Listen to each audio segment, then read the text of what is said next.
ठाण्यात देवाच्या भेटीला देवाभाऊ. वंदे मातरम संघातर्फे ठाण्यात आयोजित केलेल्या महाराष्ट्रातील सर्वात मोठ्या माघी गणेश उत्सवात देवाच्या भेटीला राज्याचे मुख्यमंत्री देवाभाऊ येणार आहेत, अशी माहिती महोत्सवाचे संस्थापक तथा भाजप जिल्हाध्यक्ष संदीप लेले यांनी दिली. माघी गणेशोत्सवाच्या पूर्वसंध्येला वाजत गाजत श्री गणेशाची विलोभनीय मूर्ती यंदा मध्य प्रदेशातील अहिल्यादेवी होळकर किल्ला महेश्वरी घाट येथील प्राचीन गणेश मंदिराच्या प्रतिकृतीमध्ये बाप्पा विराजमान झाले. त्यानंतर आयोजक संदीप लेले यांनी माध्यमांशी संवाद साधला. पुण्यश्लोक अहिल्यादेवी होळकर यांच्या त्रिशताब्दी जयंतीचे औचित्य साधून यंदा ठाण्यातील पाचपाखाडी येथील परमार्थ निकेतन चौकात अहिल्यादेवींच्या महेश्वरी घाट किल्ल्यातील प्राचीन गणेश मंदिराची भव्य प्रतिकृती साकारली आहे.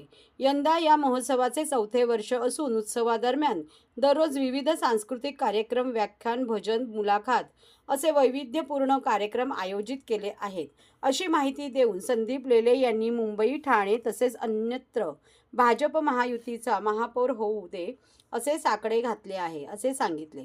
महापालिकेत लाभाची पदे मिळाली नाही तर विरोधात बसणार का, या प्रश्नावर बोलताना त्यांनी लाभाची पदे वगैरे आमच्यासाठी गौण आहेत, मात्र जनतेचा लाभ झाला पाहिजे यासाठी संपूर्ण कारभारावर भाजपचा अंकुश असेल, असे स्पष्ट केले.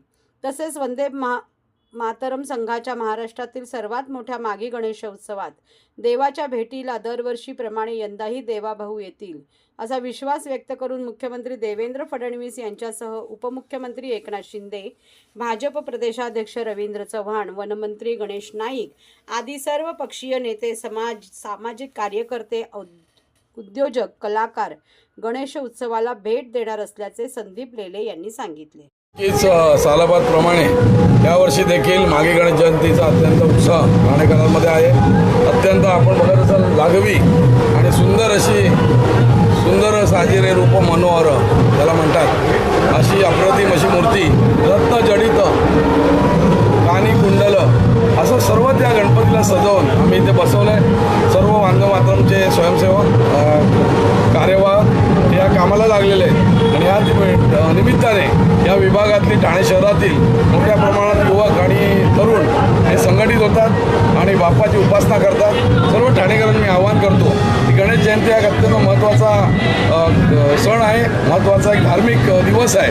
या दिवशी आपण सर्वांनी गणरायाचरणी प्रार्थना करावी आणि आपला सर्व ठाणे शहर सुजलाम सुफलाम होईल अशी त्याच्याकडे आपण प्रार्थना करूया.